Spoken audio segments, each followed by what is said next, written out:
top 30 junior golfers in the country. I was getting invited to the most prestigious invitationals, and I just thought I was doing everything I wanted to do. And then my world got flipped upside down. I was at the national championship in Fort Wayne, Indiana, and it was the morning of the second round when I got a phone call that my mom was in an ambulance on the way to the hospital. She was cold, blue, and her organs were shutting down. I was completely shocked because when we had left Houston 2 days ago, she was completely healthy, or so we thought.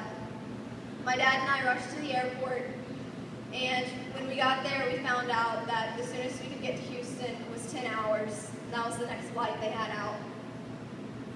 When we were at the Fort Wayne airport, we got a phone call from my grandma saying that my mom had blood clots in her lungs, and they didn't know if she was going to survive.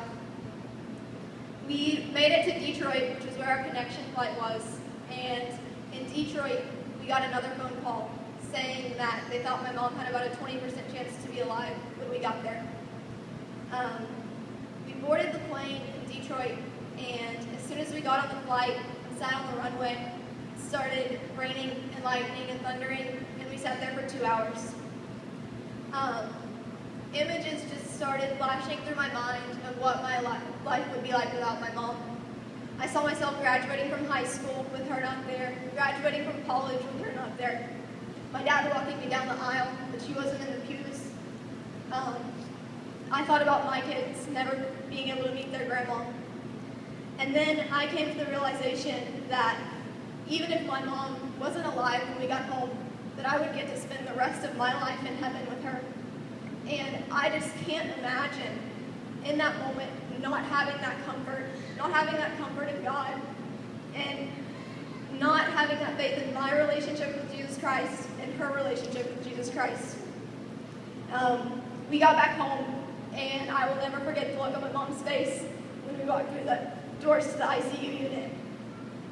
She survived the night, and the doctors came in the next morning and said that it was a miracle, and they had never seen a recovery that started as quickly as hers did.